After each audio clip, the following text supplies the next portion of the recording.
This right here is the Moto Edge 30 Fusion, which a lot of folks have been labeling as the cheaper and a more affordable version of the Google Pixel 7. I mean, if you conclude all of the bank offers and everything, there's still a price gap of 10,000 between both the devices. And in that aspect, the Moto Edge 30 Fusion definitely has a lot more going for it in certain areas. But the question remains, should you actually buy the Moto Edge 30 Fusion over the Pixel 7?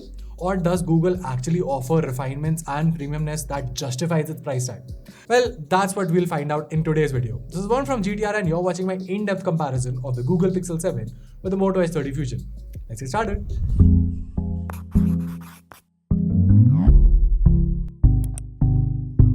Alright, so kicking things off, let's start by talking about the design here. Now, of course, the Moto Edge 30 Fusion offers a far more lightweight design in comparison to the Pixel 7. Now, the Pixel 7 does seem to weigh a lot on paper, but the ergonomically designed form factor does not make it feel that heavy. Of course, in comparison, yes, the Pixel feels a bit more heavy, but that's not entirely a bad thing. See, here's the thing, despite being lightweight, the Moto Edge 30 Fusion has a taller form factor, which still means that using it with a single hand is still going to be a bit troublesome. On the other hand, the Pixel 7 is a far more compact device at just 6.3 inches of a screen display, which means that using it with a single hand is far more easier. Also, the Moto Edge 30 Fusion has these very slim edges. I mean, in terms of thickness, there's a difference of almost 1 millimeter, which obviously is a lot. But then the S30 Fusion has these sharp edges that really scratch against your skin to some point. On the other hand, Pixel has that refinement, that premiumness, and that curvature that feels far more better and just fits very well inside your hand. Now, in terms of build quality, they're both quite premium devices. Of course, the Pixel 7 does look a bit more unique thanks to its different camera module. That obviously makes it look far more fresh and appealing as well. Now, that's not to say that Motorola is not a unique product, but it still somewhat does get lost in all of this crowded market of Android smartphones.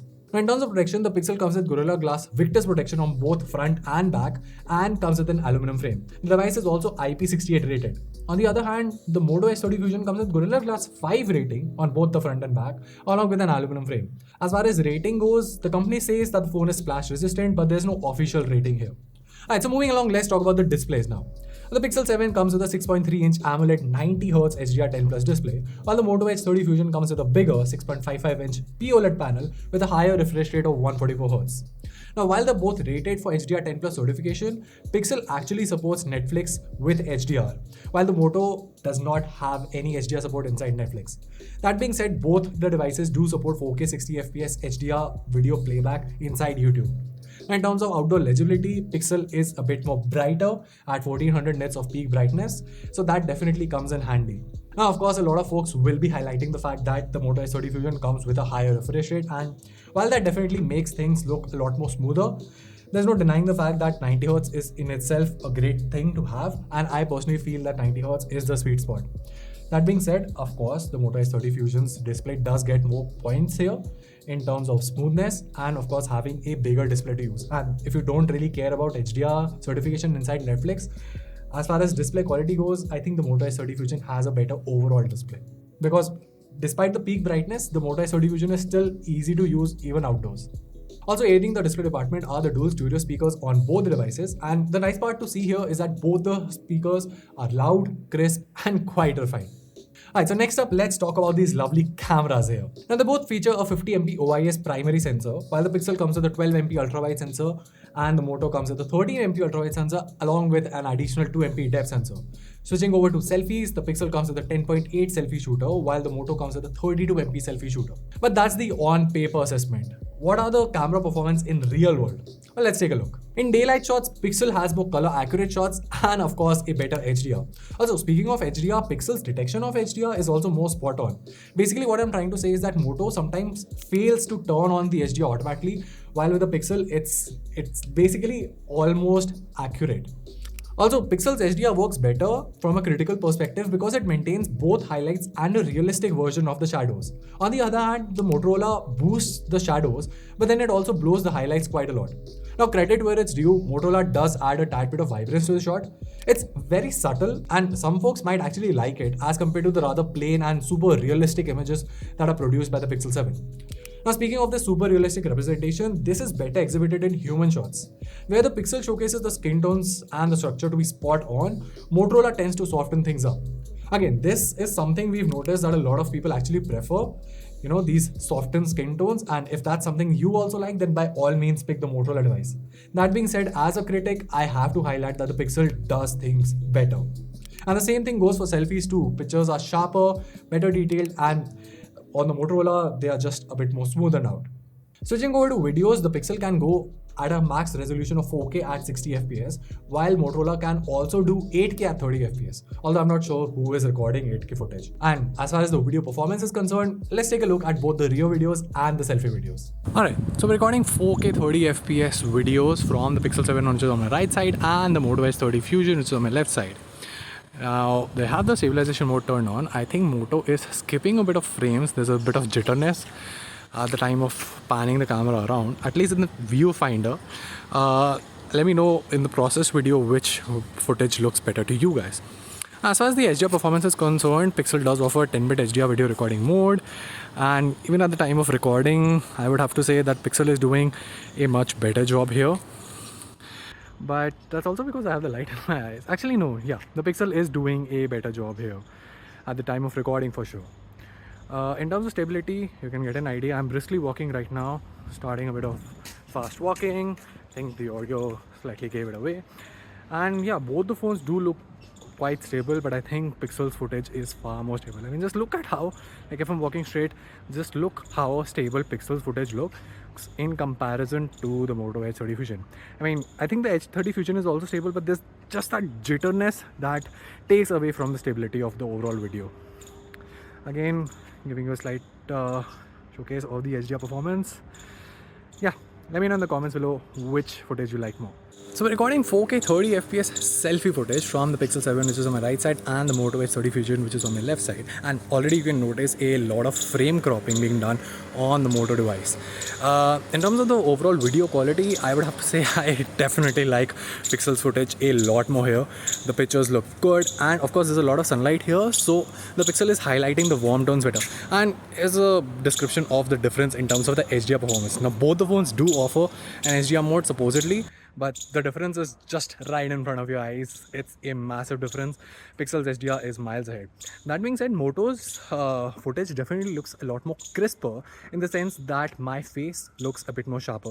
That is one thing that we've highlighted in our other videos around the Pixel 7 as well, that the face is just not sharp in selfie photos and videos especially, simply because it works on an infinite focus. And yeah, Pixel's footage does not look as sharp as you would expect it to be.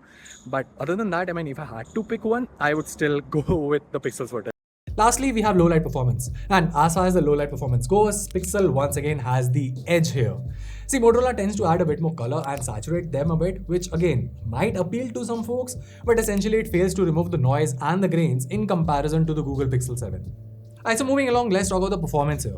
The Pixel 7 comes with the Google Tensor G2 processor coupled with UFS 3.1 storage. Now, for those who are unaware, the Google Tensor G2 is basically like the Snapdragon 888 processor. On the other hand, the Motorola Edge 30 Fusion comes with the improved version, which is the Snapdragon 888 Plus, and also comes with the UFS 3.1 storage. Now, the benchmarks are on your screen, and as expected, Motorola has better benchmarks thanks to a newer and faster processor. As far as day-to-day usage is concerned, they're both flagship devices and you get an excellent experience on both the phones. However, if you do plan on gaming, while both the processors do allow you to game at the highest settings, they both heat up after the 30-40 minute mark, which is to be expected because 888 on this thing, Tensor G2 Snapdragon 888 is obviously famous for overheating. The 888 Plus is a more optimized processor, but again, it's a slim form factor, so it can only cool things to a certain limit, after which the device does tend to heat up. So if you're a gamer, neither of these devices is the one for you.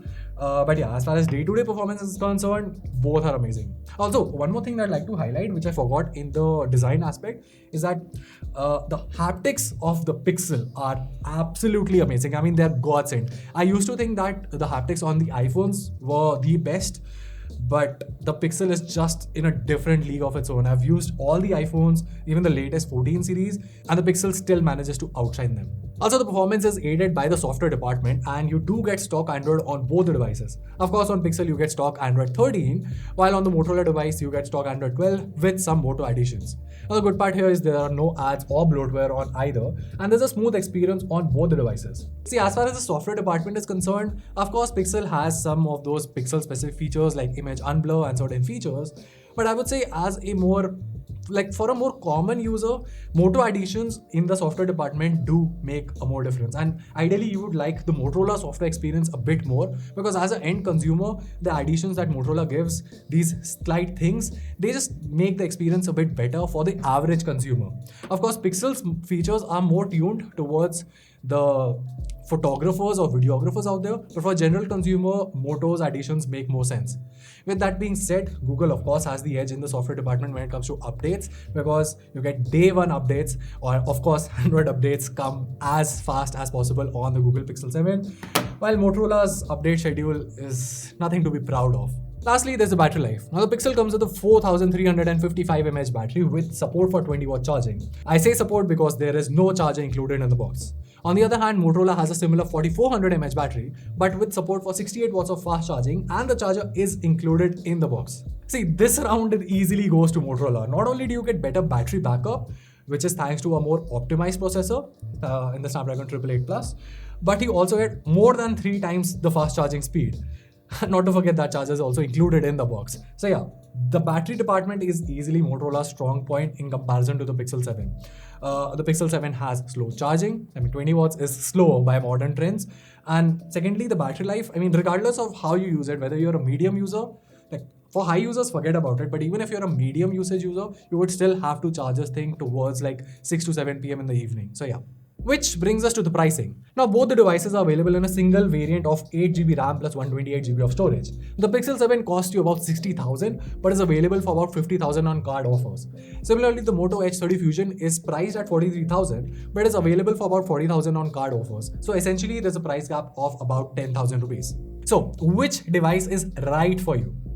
Well, here's the thing. Let's just talk about the pros of each device and why you should pick either of them, starting with the Pixel. Google has a philosophy of focusing on 3 things: design, camera, and software. And if those things matter to you, the Moto Edge 30 Fusion does not even come close. The design is unique, fresh, and definitely looks a lot more better, and definitely looks a far more premium device as well.